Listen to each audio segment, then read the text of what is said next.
سلام بیننده گرامی. طبق قانون جمهوری تاجیکستان درباره روزهای عید از 1 مارس سال 2005 همساله شنبه 3 ماه اپریل در مملکت روز پایتخت جمهوری تاجیکستان شهر دوشنبه تجلیل کرده می شود. پایتخت همردیف مقدسات ملی امثال پرچم، نشان، سرود ملی و پل ملی رمز دولتداری اعتراف شده مهمترین علامت معرفی دولتداری ما تاجیکان محسوب می شود. بخشیده بر روز پایتخت صحبت داریم با دولتشاه محمودوف، استاد دانشگاه دولتی آموزگاری تاجیکستان به نام صدرالدین عینی. خوش آمدید به استودیوی تلویزیون دوشنبه. تشکر زیاد. در آغاز صحبت می‌خواستم راجع به تاریخ و پیدایش شهر دوشنبه معلومات می‌دادید. درست گفتید. در حقیقت وقتی که به تاریخ نگاه میکنید می‌بینید که تاجیکان از زمره اون خلق‌های به حساب می‌روند که در تاریخ شهر آفری، دولتداری و دولت سازی پیشاهنگ بودند و طبیعی است که هر خلقی که صاحب دولت است خانه‌ها و دولت پایتخت خود را دارد. همونطوری که شما هم اینجا اشاره کردید، پایتخت یکی از رکن‌های اساسی دولت به شمار می‌رود و ما باعث افتخار است که مدت بیش از 6000 سال که تاریخ دولتداریمون همین قدر سابقه دارد، شهرهای گوناگون رو مثلا به حیث پایتخت اعتراف کردیم، بنیاد کردیم، آباد کردیم و امروز این شهرها منبع افتخاری ما هستند. و در ببینید که در ابتدای عصر 20 در تاریخ یک قطار دولت‌های دنیا یک تحولات جدی به وجود آمد و در نتیجه نظام سوسیالیستی برقرار شد و همین طریق در آسیای میانه هم دولت‌های به نام ملی یعنی جمهوری‌های ملی تأسیس یافتند و تاجیکستان ما هم استثنا نبود. سال 1924 برابر تشکیل شدن جمهوری مختار شوروی سوسیالیستی تاجیکستان دوشنبه به حیث پایتخت این جمهوری نو بنیاد اعتراف شد و از اون که دوشنبه به یک شهر مرکزی تبدیل یافت، حکومتداران زمان هم توجه به این کردند که باید در قطار دیگر شهرها، در قطار دیگر پایتخت‌هایی که در قلمرو آسیای میانه هست، تاریخ اینجا باید مورد آموزش قرار داده شود. و همین طریق از اولی سالهای 30 عصر 20 از جانب باستانشناسان اتحاد شوروی، مخصوصا باستانشناسان روس، در یک جایگی با بعضی از باستانشناسان تاجیک در قلمرو دوشنبه کارهای حفریاتی گذرانیده شد. اکنون وقتی که ما می‌خواهیم که درباره تاریخ قدیمی دوشنبه صحبت کنیم، همین بازیافت حفریات‌های باستانشناسان شوروی را صرف نظر کرده نمی‌توانیم. با کدام دلیل؟ به این دلیل که اگر ما مثلا اینا را صرف نظر کنیم، فقط تکیه کنیم به مأخذهای خطی، مثلا در مأخذهای خطی من از سال 1676 تصور کنید عصر 17 از جانب کلمه نام دوشنبه در یک مکتوب خانی بلخ سبحان قلی خان به نام کنیز روس فیودور الکساندر فرستاده شده است که در اونجا به نام یک دهه دوشنبه ذکر میشه. از این قدیم‌ترش ما کلمه دوشنبه را قریب که با اون میخوریم در بعضی از سرچشمه‌های خطی با نام شومان یا اهارون یاد میشود. اونم راست میآید به عصرهای 9 10 11. لیکن وقتی که به منبع‌های ارخئولوژی با اون بازیافت‌هایی که باستانشناسان در رفت حفریات به دست آوردن با اون تکیه میکنید و با تحلیل عالمان صاحب باستانشناسی تکیه میکنید، میبینید که واقعا تاریخ دوشنبه زیاده از 2500 سال تا 3000 سال تاریخ دارد.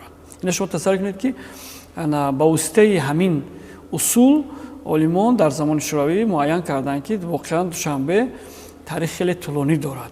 و من باید قید کنم که باری اول سال 1930 لیتکا اینجا اومد، یک مدت تحقیقات گذراندن.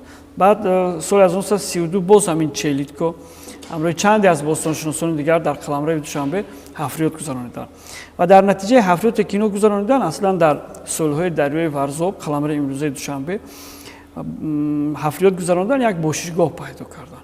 اما اونجا عمیق و دقیق معین کردن نتونستن که این باشگاه به کدام دوره است، اما دقیق بود که به دوره مثلا تا اسلامی است.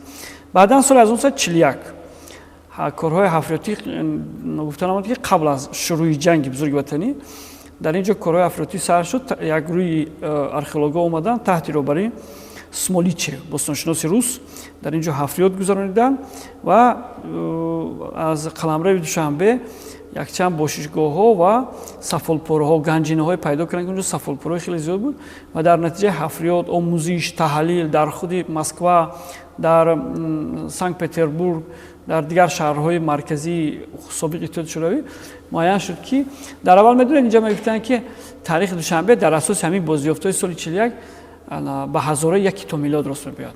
Лекин вақте ки дар шаҳрҳои бузург боз олимон ина жарфтар омӯхтанд, муайян шуд ки на, ин бозёфтҳо ба ҳазораи дуюм ва ибтидои сеюми то милод рост меояд.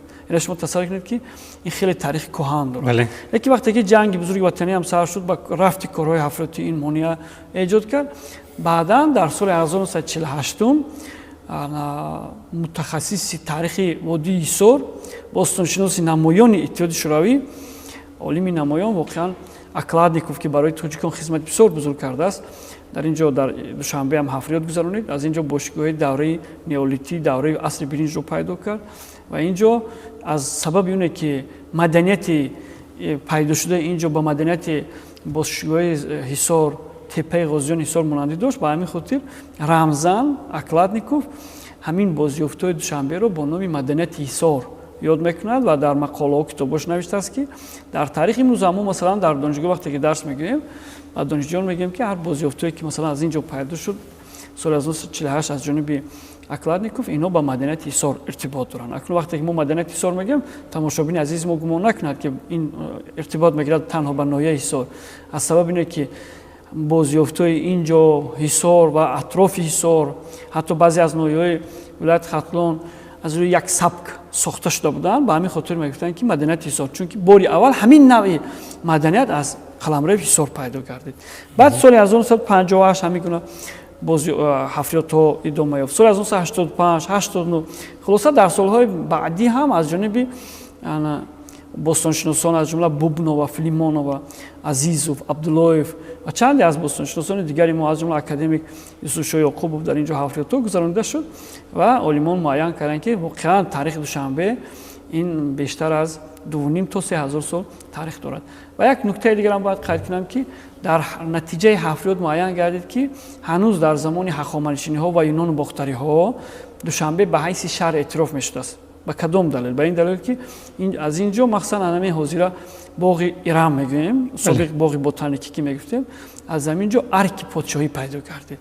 Ва поёнтар аз ин дар гардиши масалан хиёбони инамун Рӯдакӣ ва Исмоили Сомонӣ ки мешавад, инамун наздикиҳои амфитеатр мо мегӯем то боғи ҳайвонот, аз ин ҷо шаҳристонро пайдо карданд. ҳамихел шаҳристон ин тараф хиёбони Ҳофиз Шерозӣ агар диққат дода бошед то корхонаи Сиёма, инҷа шаҳристонро пайдо карданд. Шаҳристон яъне ин макони аҳолинишин. бубинед аҷиб аст ки макони аҳолинишинам дар як ҷои бисёр хушбоду ҳаво, аз ӯ тараф дарё меояд. ҳоло ҳар куҷое ки об буд, одамон онҷо рафта зиндагӣ мекарданд. инҷа ман ҳавола ҳамин гуна як вақте ки сарчашмаҳои таърихиро мехонед, адабиёти илмиро мехонед, пеш назарам як табиати зебо падидор мешавад ки масалан як замини сабз, дарахтзор, аз ӯ тараф миёни ҳамин заминҳои сабз ду дарё ба ҳам меояд, пайванд мешавад. хонаҳои лоӣ паст похсадевор, болоҳошон андова кардагӣ, як манзари бисёр аҷоиб пеш назар намоён мешавад. Мардум дар ҳаминҷа зиндагӣ мекарданд ва яъне ҳамин шаҳристон ва дар натиҷаи ҳафриёт бостоншиносон аз ҳудудҳои имрӯзаи маркази алоқа ва яъне ки ҳозира ҳайкали муҷассамаи шоҳ Исмоили Сомонӣ ва атрофи он гӯристон пайдо карданд. яъне қабристони қадимаи Душанбе инҷо будааст. ва ҳамин тавр дар давраҳои гуногуни таърих Душанбе бо номҳои гуногун зикр мешуд. болотарам ишора кардам ки бо номи Шумон ҳам зикр мешуд, чун яке аз мулкҳои Шумон ки ҳисоб мешуд. Шумон имрӯз аслан Ҳисор ки калимаи шодмон шакли тағйир ёфтаи он аст. боз дар баъзе аз сарчашмаҳо ҳамин ҳудудҳои имрӯзаи Душанбе бо номи Аҳорун ҳам ёд мешавад ки шумо бинед масалан имрӯз дар қаламрои пойтахти азизи мо як театр ба номи Аҳорун аст ки ин ҳамун ифодакунандаи яке аз номҳои таърихии шаҳри Душанбе аст. дар бораи худи истилои Душанбе шумо медонед, тамошобини азизи мо зиёд шунидан, бисёри олимон ба ин назар ҳастанд ки бинобар сабабе ки дар ин ҷо рӯзҳои Душанбе дар асрҳои миёна рӯзҳои Душанбе бозор мешудааст, ба ҳамин хотир ин ҷоро Душанбе гуфтанд. аммо дар мавриди калимаи душанбе боз назарҳои гуногун ҳам вуҷуд дорад ки албатта таҳлили он вақти бештарро талаб мекунад. фақат ман ҳамин нуктаро қайд мекунам ки бештари сарчашмаҳо сари ҳамин нукта истоданд ки аз номи рӯз гирифта шудааст. хоб рӯзи ҳафта. бале, дар натиҷаи ҳафлиётҳо як чизи дигарам қайд кунам ки наздики 4000, яъне аз соли 1932 то имрӯз наздики 4000 сиккаҳои гуногун пайдо карданд. ин сиккаҳот мутааллиқ ба замони инон бухтариҳо, ба замони кушониҳо, ҳатто ба замони сосониҳо, ба давраи ҳайтолиён, ба давраи ҳатто тангаҳои замони сомониёнро пайдо карданд, тангаҳои давраи темурёнро пайдо карданд. яъне илми сиккашиносӣ ҳам собит мекунад ки дар ҳамин муддатҳо наки шумо тасаввур кунед ки ҳамин давлатҳое ки ман номбар кардам пайи ҳам бунёд шудаанд. яъне дар як муддати хеле дуру дароз душанбе беист макони зисти одамон буд, шаҳр буд, зеро ки яке аз унсурҳои шаҳр бозор аст, тиҷорат аст. пайдо шудани хумҳои зиёди танга аз ҳамин далолат мекунад. соли тахминан 2015 ё 16 буд, ҳамин аз даромадгоҳи ноҳияи Варзоб ки аз душанбе шумо вориди Варзоб мешавед, як деҳа аст бо номи Даҳана. дар наздикии ҳамин деҳаи Даҳана як гурӯҳ аз сохтмончиён ҳангоми кор дар лаби дарё як миқдор тангаҳоеро пайдо карданд. акнун мардуми оддӣ вақте ки ин тангаро пайдо мекунад, ино гумонҳои гуногун карданд ки тилло ёфтаанду дигар чизо. баъдан вақте ки иноро ба мутахассисон нишон додем, ино гуфтанд ки ин тангаҳои давраи кушониён ҳаст, яъне тангаҳои пеш аз ислом ҳаст, пеш аз ҳуҷуми араб аст. ман дар ҳамин нукта, дар ҳамин маврид як нуктаи дигаро бояд қайд кунам ки яке аз шохаҳои роҳи бузурги абришимам ки ба ҳамин ҳудуд мегузашт, ман фикр мекунам ки ҳамин пайдо шудани тангаҳом аз ин сабаб ҳаст. ва чизи дигаро бояд гӯям ки шаҳрҳо ҳамеша дар шоҳроҳҳои бузурги абрешим бунёд мешуданд. ва дар гузашта душанбе ки азбас ки шаҳр буд, дар шоҳроҳи бузурги абрешим бунёд шуд ва ин ҷо гуфтам мумкин ки як шаҳри тиҷоратӣ ҳам буд. худи номашам бинад ҳамина исбот мекунад. номи шаҳр, яъне истилоҳи душанбе. хуб ҳамин тариқ дар асри 19 ва ибтидои асри 20 душанбе ба қароргоҳи тобистонаи амирони Бухоро табдил ёфта буд. махсусан ҳамин охирин амири Бухоро, амир Олимхон душанберо ба қароргоҳи тобистона ё ки ба чорбоғ, истироҳатгоҳ табдил дода буд. аллакай дар ин давра душанбе он мақом манзалате ки дошт дар гузашта, ин аз даст дода буд. ин ба хотири обу ҳавояш буд устод? бале, албатта инҷа ки хушбоду ҳаво буд, шумо бинед ки аз се тараф дарё вориди душанбе мешавад, дарёи Куфарниён, дарёи Варзоб, дарёи Лучоб вориди душанбе мешавад. ҳар куҷое ки дарёҳо аст, обҳо аст, хушбоду ҳаво аст. ба ҳамин хотир инҷо меомаданд, дар инҷа истироҳат мекарданд. ва баъди зилзилаи, шумо бинед дар ибтидои асри 20 зилзилаи бузурге ки дар Ҳисор шуд, баъди он ҳам беки Ҳисор ҳамун қароргоҳи худашро ба Душанбе кӯчонид. яъне аз соли 1908 ба ин ҷониб беки Ҳисор ҳам омада дар инҷа аз инҷа истода, яъне аз Душанбе истода масалан ҳукмронӣ мекард ки бекигари Ҳисор ҳам яке аз бекигариҳои хеле калони аморати Бухоро буд. баъдан дар баъди барқарор шудани ҳокимияти шӯравӣ дар инҷа мутаассифона Душанбе ҳудудҳои ҷануби Тоҷикистон ба маркази муборизаҳои қувваҳои ба истилоҳ сафеду сиёҳ табдил ёфт. яъне гурӯҳҳое ки ба ҳам зид буданд. ин тараф артиши сурх, яъне онҳое ки тарафдори барқарор кардани ҳокимияти шӯравӣ буданд ва муқобилони онҳо ки дар саргаи онҳо масалан анамун ба ном дастаҳои босмачиҳо меистоданд. дар ин ҷо омада Душанберо ба қароргоҳи худ табдил дод. ин ба солҳои 1921-1922 рост мебиёд ки дар ин давра Душанбе хеле ва хеле осеб дид. мутаассифона ҳатто қувваҳои манфиатхоҳи давлатҳои империалистӣ, қувваҳои манфиатхоҳи давлатҳои бегона вориди Душанбе шуданд, вориди Тоҷикистон шуданд ва махсусан Душанбе ва Душанберо ба қароргоҳи ҳарбии худ табдил дода аз ин ҷо истода мубориза мебурданд. дар ҳамин давра як миқдор мардум боз муҳоҷират карданд, хеле мардум осебҳои зиёд диданд. лекин бубинед ки баъди тақсимоти миллию марзие ки соли 1924 баргузор шуд, дар ибтидо мо гуфтем Тоҷикистон ба ҳайси як ҷумҳурии мухтор таъсис ёфт. баъд соли 1929 шумо дидед ки ҷумҳурии мустақили шӯравӣ гардид ва дар ҳамон ҷо Душанберо пойтахт интихоб карданд. акнун қиссаи пойтахт интихоб шудани Душанбе хеле васеъ аст. ман ба таври хеле фишурда як масъаларо бояд бигӯям ки ҳанӯз вақте ки дар Тошкан масъалаи кадом шаҳрро, кадом нуқтаро ба пойтахти акнун ҷумҳурии навтаъсисёфтаи тоҷикистон интихоб намоем, баҳсҳо хеле тезтун мешавад. Як групп пешниҳод мекунанд ки дараи Қаратоғ бояд пойтахт шавад. Дараи Қаратоғ бояд пойтахт шавад. гурӯҳи дигар ҳам баъзе шаҳрҳои дигар интихоб карданд. Лекин роҳбари ҳамон вақтаи ҷумҳурии мо, аввалин роҳбари ёки раиси ҳукумати Тоҷикистон, қаҳрамони Тоҷикистон Нусратуллоҳ Махсум пешниҳод мекунанд ки як ҳайати кориро супориш метиҳанд ки шумо бояд ки аз ҳамон қаламрои Қаратоғ як дидан кунед. ин ҳайати корӣ ки дар ин ҷо ба ҳамин комиссия қаҳрамони Тоҷикистон Шириншоҳ Шоҳ Теймур ҳам шомил буданд. Ино акнун шумо тасаввур кунед ки дар соли 1924 техника нест.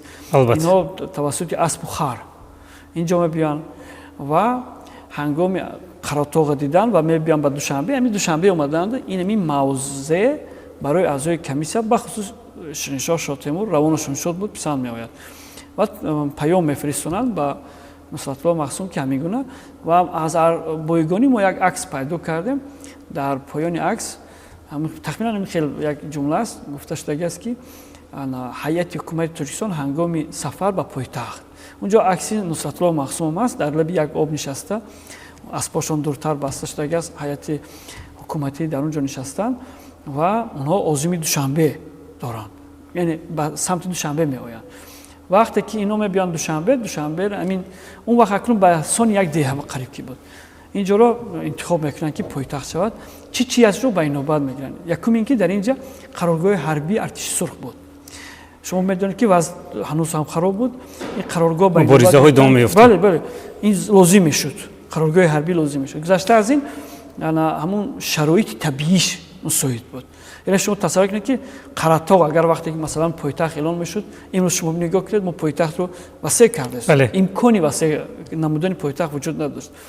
яъне ҳамун вақт роҳбарони ҷумҳурӣ интихоби дуруст карданд. ҳамин ҷоро дурбинона амал бале бисёр дурбинона ва нақшаҳои онҳо имрӯз амалӣ шуда истодааст. тасаввур кунед, имрӯз амалӣ шуда истодааст. пойтахт васеъ шуда истодааст. яъне интихоб ба ҳамин хотир интихоби бисёр дуруст ва мантиқона буд.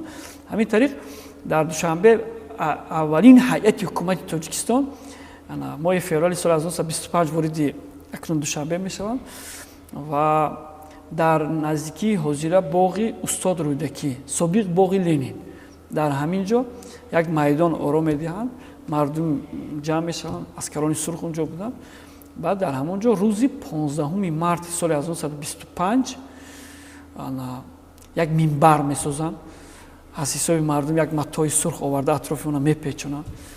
баъд Нусратуллоҳ Махсум аввалин роҳбари Тоҷикистон аввалин суханронии худашро дар пойтахт, яъне дар Душанбе болои ҳамон минбар баромада эъломияи таъсисёбии ҷумҳурии мухтори Тоҷикистонро миёни мардум мехонад. мардум бо чапакзанӣ қабул мекунанд. ҳамон рӯз барои мардумо ид буд. ид буд. зодрӯзи Тоҷикистон буд гӯё ки. ва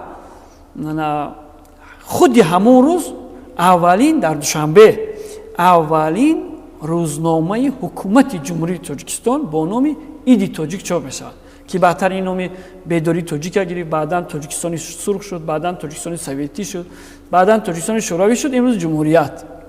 яъне ҳамин ватани ҷумҳурият Душанбе азиз аст, ки мана имрӯз шумо бинед 101 сола шуд. ҳамқадами Душанбе ҳамчун пойтахт. ва ҳамин тариқ азбас ки пойтахт эълон шуд, баъд соли 1927 нақшаи шаҳрсозӣ қабул гардид. соли 1927 ки тибқи он Душанбе бояд ки дар як шакли дигар сохта шавад ва аллакай як биноҳои типи аврупоӣ дар Душанбе пайдо шуданд.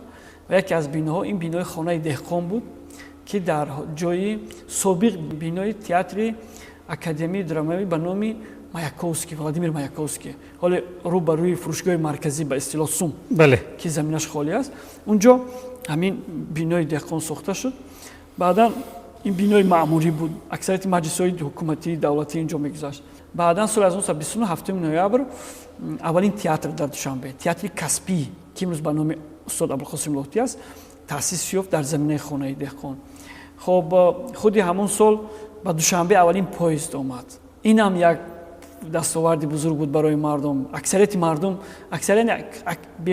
кулли мардум хато намекунад, поездро надида буданд. ин барошон як чизи бисёр аҷибу ғариб буд. ва худи ҳамон сол аввалин филм дар Душанбе ба навор гирифта шуд. омадани аввалин поезд تهیه کوزین.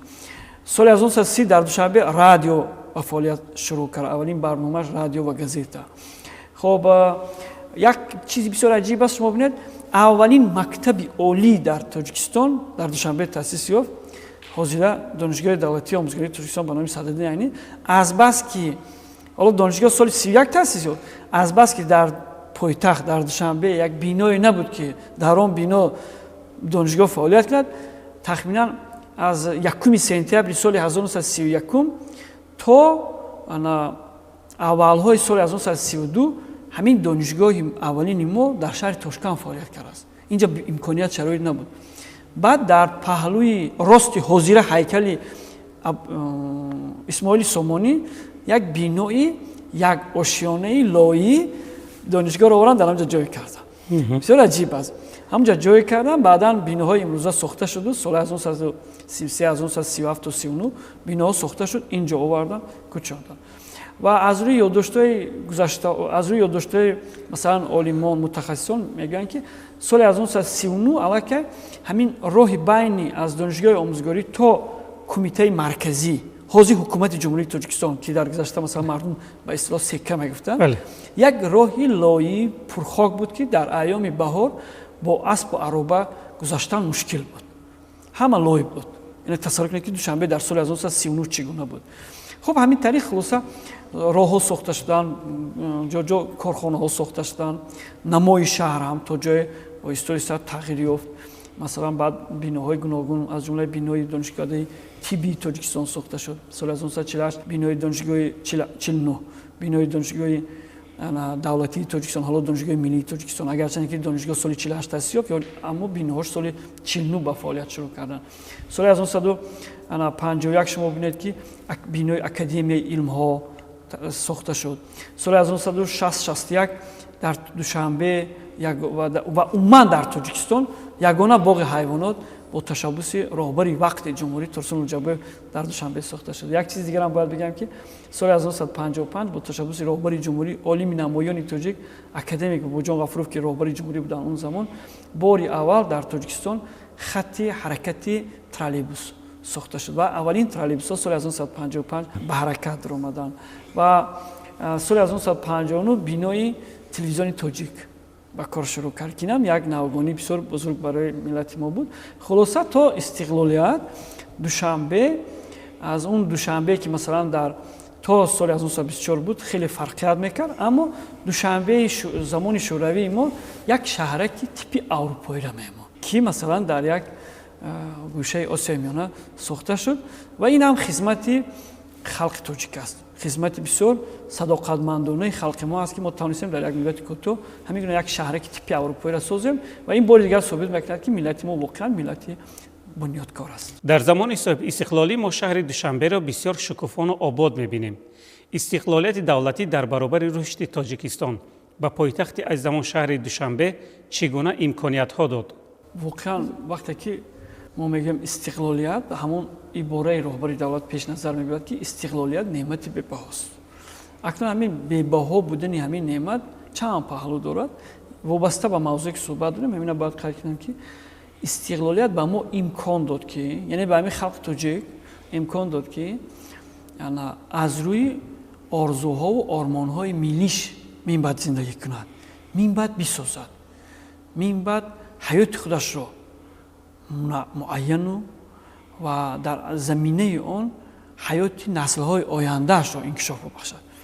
و دوشنبه عزیز ما هم که همچون یک پایتخت بود، شما ببینید که پس از به دست آوردن استقلالیت البته تلاش‌ها در سمت بلند برداشتن مقام دوشنبه. حالا ببینید هنوز سال 1998 قانون جمهوری تاجیکستان درباره مقام شهر دوشنبه قبول کرده بود و طبق این قانون باید که دوشنبه در اساس همون آرمان‌های ملی، در اساس فرهنگ ملی، صنعت معماری ملی باید رشد کند. اما متاسفانه همونطوری که برای همه ما و شما معلوم است، حادثه‌های نابسامان سال‌های 90 متاسفانه یک مدت مانع شدن برای عملی شوی آرزوهای ما. و در همون سال‌ها هم شما می‌بینید چقدر یک دوره‌ای بسیار مدهش بودن که دوشنبه را وقتی که وارد دوشنبه می‌شد چقدر سیاهی‌ها می‌دیدید. اما باز همون خصلت سازندگی ما дар як муддати кӯтоҳ рух хисту мо тавонистем ки ин низоъҳоро бартараф созем ва ба Душанбе имконият додем ки Душанбе рушд кунад, пойтахти мо рушд кунад ва воқеан ба як оинаи тобнок ё ки ба як оинаи пурҷилои миллат ва тамоми тоҷикони дунё табдил ёбад. яъне маҳз истиқлолият буд ки мо тавонистем ки дар асоси ҳамун арзишҳои миллимон пойтахтамонро ва унсурҳое ки барои як пойтахт лозим аст ҳамон унсурҳоро шакл бубахшем. ва шумо бинед ки воқеан дар таи солҳои соҳибистиқлолӣ Душанбеи мо ҳамчун як шаҳри миллӣ рушд кард. намои Душанбе то ҷое тағйир ёфт. махсусан дар то соли 2016 агар диққат дода бошед, агарчанде ки масалан ба таври пурра миллӣ ҳам нашуда бошад, аммо хеле рушд дастовардҳо дар Душанбе аллакай мо медидем, яъне ки мушоҳида мекардем. ба ҳамин хотир ман фикр мекунам ки истиқлолият имконият дод ки Душанбе ҳамчун шаҳр рушд кунад. истиқлолият имкон дод ки Душанбе ба шаҳри маркази сайёҳони минтақа ва дунё табдил ёбад.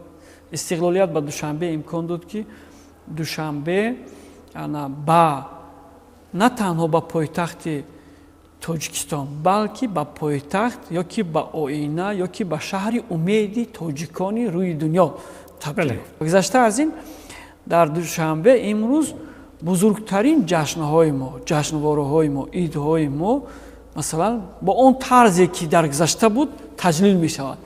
имрӯз сайёҳи хориҷӣ масалан дар айёми иди Наврӯз, дар айёми иди Мергон талош мекунад ки вориди Душанбе шавад. чаро? мехоҳад ки Наврӯзро дар ватани аслаш дар аслаш бубинад. зебогиҳои Наврӯзро дар вақте ки вориди Душанбе мешавад, зебогиҳои Наврӯз дучанду сечанд инҷо мебинад.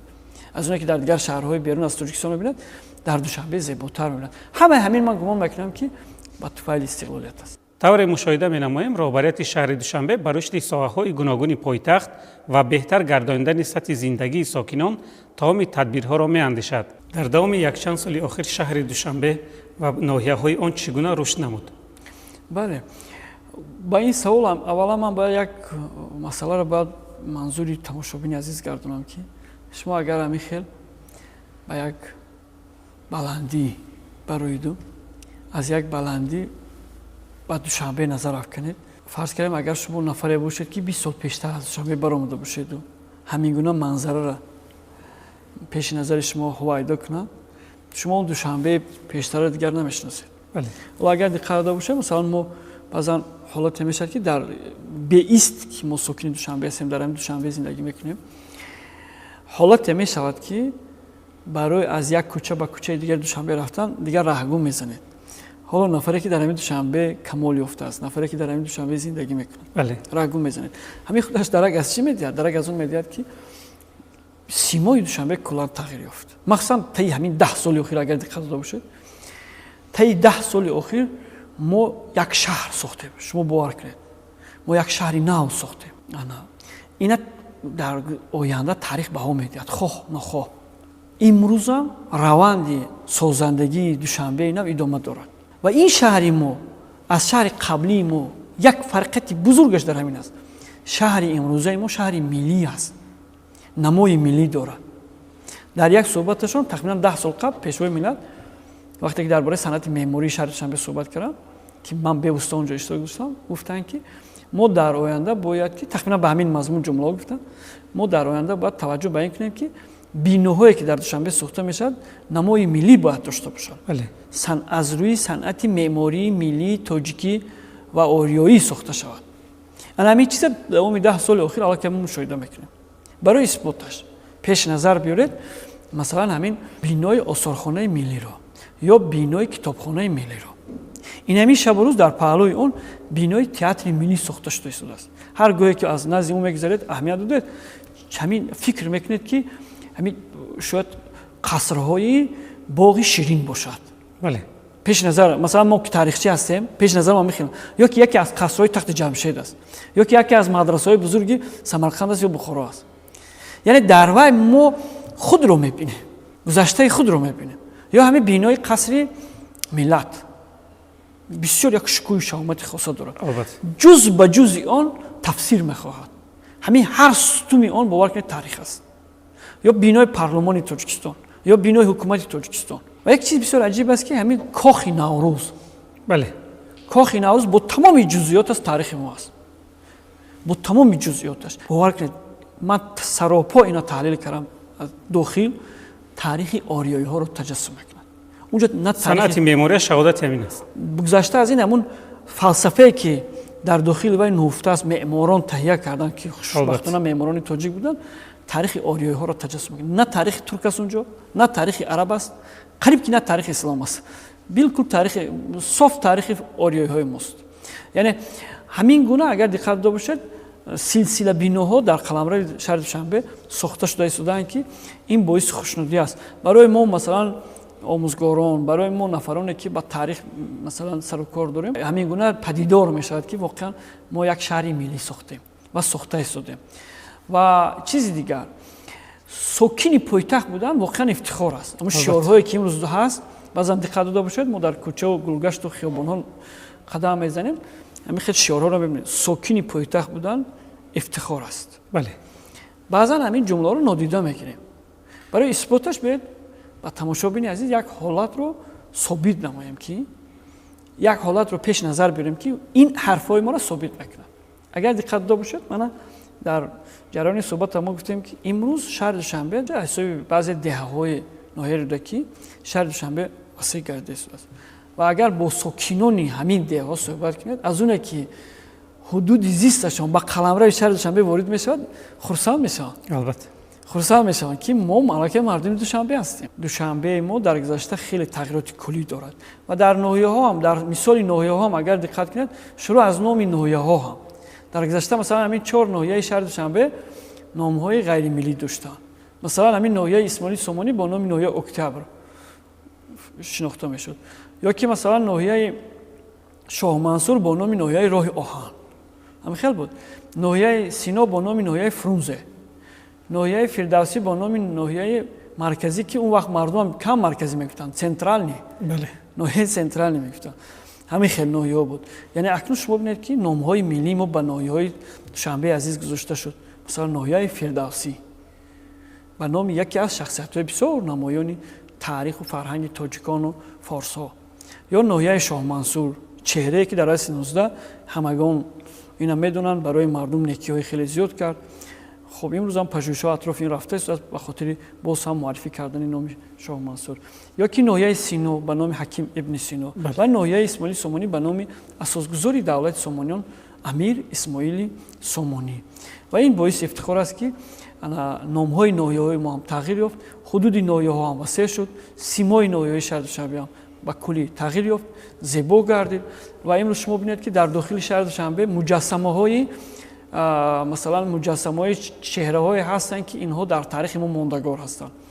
اگر در گذشته ما در دوشنبه مثلا مجسمه فرونزه داشتیم، مجسمه مثلا پتوسکی داشتیم، بعضی دیگر شخصیت‌های داشتیم، امروز با جای آنها مثلا مجسمه‌های شاه اسماعیل سومانی است، مجسمه مثلا ابوالقاسم فردوسی است، باز مجسمه ابو عبدالله رودکی، مجسمه کروش کبیر، طاهر ابن حسین، یعقوب ابن لیث، مجسمه برباد. من در نظر دارم شما پیش همون اصولخانه ملی رو نگاه کنید، یک قطار شخصیت‌های تاریخی ما هستند.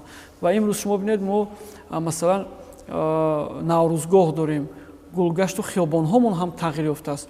با یک شهری سیاحی اینقدر باغ‌هایی که ما ساختیم، من به نزدیکی در یک روزنامه هم خواندم که بعد هالند، یعنی بعد گلندیا، دومین شهری گلپرور این دوشنبه است. این البته باعث افتخار است. دوشنبه ما واقعا یک شهری گلپوش و یعنی سرسبز شده است که من فکر میکنم که برای تازه نگاه داشتن محیط زیست همین آبادکاری ها هم تاثیر معین خود رو میگذارد. در برگزاری همایش‌های بین‌المللی و منطقوی پایتخت تاجیکستان شهر دوشنبه چگونه سهم دارد؟ واقعا در طی سالهای سابقه‌ای و خصوص 10 سال اخیر دوشنبه به یکی از مرکزهای برگزاری چهاربینی‌های سطح بین‌المللی تبدیل یافته است که این من فکر میکنم باعث افتخاری نه تنها هر یک ساکن شهر دوشنبه بلکه همه شهروندان جمهوری تاجیکستان است، چون دوشنبه این شهری عزیزی تمام تاجیکان دنیا مخصوصا هموطنان عزیز ما هستند. انا همین است که فکر میکنم امروز دوشنبه به یک مرکزی برگزاری چنین چهاربینی‌های سطح جهانی تبدیل یافته است و یکی از عامل‌های اصلی که جامعه جهانی برای برگزاری چهاربینی‌های گوناگونی مثلا سیاسی، فرهنگی، ورزشی توجه میکنند، این وجود داشتن ثبات است، امنیت است. بله. البته در سمت تامین امنیت، صلح و ثبات به شک نقش پیشوای ملت محترم امالی رحمون کلیدی است و همین تشبس‌های فکر میکنم که رهبر دولت بود که امروز شهر دوشنبه با مکانی برگزاری چنین چهاربینی‌ها تبدیل یافته است. در اینجا من فکر میکنم نقش رهبر دولت خیلی بارز است. زیرا که شما تصور کنید در دوشنبه طی سالهای اخیر سر کدام مسئله‌ها همین گونه مثلا سیمپوزیوم، کنفرانس و جمع‌آمدها و چهاربینی‌های گوناگون برگزار می‌شود. مثلا دایر به محکوم نمودن حرکت‌های تفریطی، افراطی، تروریستی، اکستریمیستی. یعنی سال 2002 همین گونه یک چهاربینی برگزار شد. درباره تامین صلح و ثبات سال 2001 همین گونه یک چهاربینی برگزار شد. درباره بررسی مسائل وابسته به محیط زیست، اکولوژی، آب و اقلیم، حفظ یخ‌ها. بله. خب شما ببینید که سلسله چهاربینی‌ها یا کنفرانس‌های بین‌المللی که وابسته به آب در دوشنبه می‌شود با نام روند آب دوشنبه معلوم است که من آخر ماه می سال جاری یعنی سال 2026 چهارمین کنفرانس وابسته به همین مسائل آب در دوشنبه برگزار می‌شود که البته یکمش سال 2018 در دوشنبه برگزار شد، دومش سال 2022، سومش سال 2024 البته در شهر دوشنبه برگزار شد، در سطح خیلی بلند برگزار شد. نکته دیگر را باید قید کنم که سیاست بسیار سازنده رئیس شهر دوشنبه محترم رستم مالکی هم سیمای پایتخت تغییر یافت. سیمای پایتخت تغییر یافت. یعنی فرهنگ ملی در پایتخت تنتنه میکند. غرور ملی در پایتخت تنتنه میکند. گذشته از این همین مناسبت بسیار صمیمانه رئیس شهر بود که شماره برادر شهرهای دوشنبه در روی زمین خیلی زیاد شده است و روابط میان شهرها میان پایتخت‌ها خیلی زیاد شد. شما اگر دقت داشته باشید من طی تخمین 3 سال اخیر رئیس شهر محترم رستم مالی با رئیسان پایتخت‌های چندین دولت‌های اعضای اتحاد دولت‌های مستقل، دولت‌های سازمان همکاری شانگهای و دیگر دولت‌ها در مسائل گوناگون سازشنامه بسته و در اساس همین سازشنامه شما ببینید چقدر نوع‌های گوناگون نقلات وارد دوشنبه می‌شود. تکنولوژی گوناگون وارد دوشنبه می‌شود به خاطر بهداشت وضع شهرداری و بغیر از این همین چیز است که من فکر میکنم که جامعه جهانی هم درست میداند که در دوشنبه همین گونه چهاربینی‌ها را برگزار کند. حتی اگر دقت داشته باشد با تشبث رئیس شهر دوشنبه محترم رستم مالی طی سال‌های اخیر در شهر دوشنبه یک چند نوع بازی‌های ورزشی برگزار می‌شود که این بازی‌های ورزشی هم خاراکتر منطقوی دارند هم خاراکتر جهانی دارند. شما در تاریخ مثلا همین در تاریخ 100 سال گذشته ما هیچگاه ما یاد نداشتیم که مثلا همین گونه بازی‌های سطح جهانی در شهر دوشنبه برگزار شود. این البته باعث افتخار ما است. ما مثلا در تاریخ گذشته می‌خواندیم فرض کنیم بازی‌های گوناگون المپی، بازی‌های ورزشی آسیا، اروپا در پاریس، مثلا در مادرید، در دیگر شهرهای بزرگ جهان برگزار می‌گردید، اما نام دوشنبه در هیچ کجا ذکر نمی‌شد. انا امروز در تاریخ معاصر جهان البته نام دوشنبه همچون مکانی برگزاری چهاربینی‌های گوناگون ذکر می‌شود که البته باعث افتخار ماست. تشکر زیاد استاد برای یک معلومات مفصل راجع به تاریخ پیدایش و آبادی شهر دوشنبه. تشکر زیاد. بینندگان گرامی اینجا رسیدیم به فرجام برنامه و خاطررسان می‌شویم. صحبت داشتیم با دولتشاه محمودов استاد دانشگاه دولتی آموزگاری تاجیکستان به نام صدرالدین عینی بخشیده به روز پایتخت. شاد و پیروز بمانید. خیر.